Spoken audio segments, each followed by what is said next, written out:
What's happening, gang? It's your boy Retro back again with another reaction video. Yeah. Today we got another huge update. You guys could probably already tell it is going down. Just by that title alone, definitely gonna want to see this one, as we have that Fox News the 5-0, Jessica Tarlov, back at it again as her Trump derangement syndrome has got her crossing the line in this newest update. Good thing we've got the lovely Judge Jeanine to march her right back in the line, guys. I'm excited to get into it, so we're not straight into it. So make sure you guys hit that like button, hit that subscribe button. Before we get into it, you guys, hit that like button, also hit that subscribe button for your boy. And without further ado, let's jump straight into it, guys. Check this one out. He didn't really explain why. He just said Margaret Thatcher. Why do you think Bill Clinton doesn't think we're going to have a female Democrat president? I think because he realizes where the country is right now, because he saw what happened in this election. He knows that the country is more right than it was when he was president. And Maggie Thatcher was a tough, straight-talking, conservative woman, friend, obviously, if you remember, of Ronald Reagan. And, I just think the conservative women don't focus on nonsense. I think they're just smarter. In your face, Mark Cuban, okay? But even more than that, I think that when he was stumping for Kamala Clinton, he said things. Now, you could say he slipped because he's older, but what he said was basically, they weren't vetting people, which is why Laken Riley was killed. He basically said that the economy was better under Trump, recognizing that it wasn't that good under Biden and Harris. And, he was, I think he was very straightforward. And he knew when he was president, he had to change things, that he listened, that the Democrats today are not listening. And, I got to give him credit. I think he's right. I think the first woman president will be a conservative. What do you think, Greg? Judge Jeanine, spot on, guys. I love the way she typically calls it always, right down the line. No matter what team you're playing for, she does not care. Holds no bias, saying Bill Clinton got it right, saying, he could see a conservative woman serving before a Democratic woman just because of the country and where we're leaning towards right now. Definitely more so towards the right. And, we've seen Kamala Harris, her campaign just simply not listening to the country. Greg?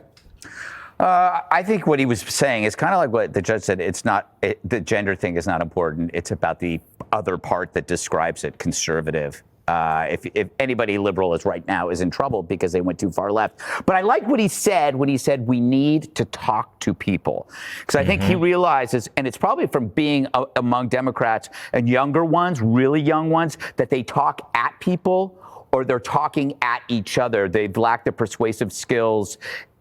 And they alienate people. They drive them away, perhaps because maybe their ideas aren't good. We know that, but they're also they're not being taught how to win friends and influence people. Instead, they're finding value in alienating and losing friends.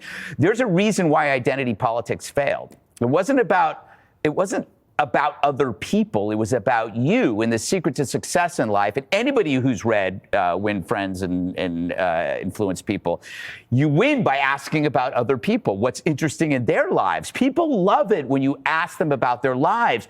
They're not interested in your pronouns. They're not interested in your identity. And that cuts people off. The other thing is Dems love to say, we need to have a conversation, but that's usually to get out of the current one. The kryptonite has always been a follow-up question. Once they learn how to deal with a follow-up question, they'll do a lot better. But the issues don't allow that. I've noticed. Greg Gutfeld called it how it is. The Dems simply don't listen. If you ever had to try to have a conversation, I will say, because it's very tough. Like Greg said, they sit and they just talk at each other, never to each other. You don't get much reason or back and forth with it. It's just simply they throw their points at your head. They don't really listen to what you're, throwing in there. Great and very valid point. It seems like the Dems, you talk to them, but you really can't reason with these folks because it's only their way. Women especially like it when you ask them about themselves. It gives you a great opportunity to just kind of sit back and just think about other things. Once in a while, there's a moment, and then you just ask them another question. Ask her if she agrees with you. Do you agree?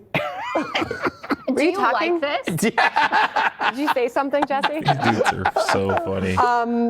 there's one thing women don't like is they don't like you trying to talk over their heads or talk down to them, whatever it is. What do you mean by talking over their heads? I feel like no one likes that, and that's exactly what the Kamala Harris campaign, what they did with Barack Obama, bringing them in there to scold black men, to talk down on them for even thinking about voting for Trump. That's where you lose a lot of folks, guys. To talk over their heads or talk down to them, whatever it is. What do you mean by talking over their heads? Well, What Bill does that Clinton mean? said that Democrats need to stop asserting that the economy is great. They did it all the way through the election cycle, and it killed them.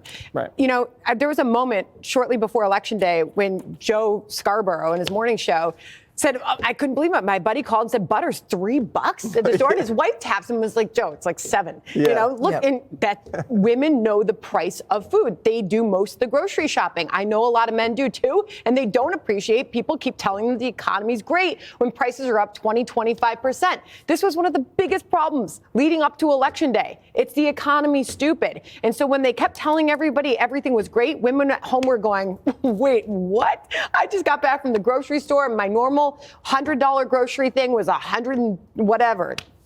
What's 20% more? You're on FBN. $120. All this wisdom from Slick Willie, where was this a year ago, 2 years ago, when everybody was really dealing with these high prices? Well, the problem is that Bill Clinton, because he's a bit of a walking Me Too violation, gets ignored by a lot of people. And frankly, he had the best advice in 2016 for Hillary's team, and they didn't take it. And he had the best advice for Kamala's team, and they didn't take it. So in 2016, he was like, Hillary hasn't been to Wisconsin, guys. We need to win Wisconsin. We lose.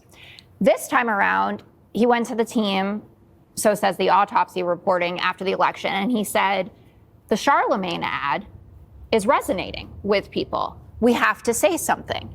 And I also pointed out that Wait, guys. It sounds like Jessica Tarlov, the Trump derangement queen, it's getting a little bit fed up with her party and just not listening to the voters, not listening to our nation. Oh my goodness. Might be seeing a change here soon. is resonating with people. We have to say something. And I also pointed out that it wasn't just an ad about trans people, it was an economic ad, because the argument was, we'll spend money on this special interest group, but we will not spend money on you, the general American taxpayer. And they didn't want to say anything about it. And if we live in an endless cycle and of recycling people that have run past campaigns, and listen, what the Obama team was able to pull off is incredible. I think David Plouffe and Stephanie Cutter are amazing. But why wouldn't you listen to a guy who won 2 elections, who is beloved by people? Have you watched him walk a rope line? I mean, people are beside themselves that they're so excited to meet him and to get to spend time with him. And he has decent advice. Well, you said the reason why is because he was Me Too'd. Well, he wasn't Me Too. Well, you just said people don't listen to him because he was Me Too'd. Maybe the lesson, Jessica, is even people that are Me Too'd deserve to be listened to. Yeah. Equal rights Me for too. Me Too. Like Donald Trump. Yeah. Me too. Yo, there we have it, guys. Jesse Waters, a great point there. Then maybe start listening to those folks. You know, Donald Trump was among them with the whole E. Jean Carroll, Stormy Daniels thing. It just seems like these folks need to start listening up on the left. You know, their ignorance is what's going to lose them future elections. 2028 is all in the bag. I want to say I seen a poll that had Kamala Harris up 40% among voters on the left, saying they want her to be their presidential candidate 2028. And I was like, yes, please do it again. You guys don't learn. If that's the case, this is going to be piece of cake. Think she got blown out this time. Wait till you see her in 2028, guys. Definitely hop in the comment section though. Let me know your thoughts. Also, make sure you guys hit that like button and hit that subscribe button. If you'd enjoy more content like this, catch you guys on the next one week.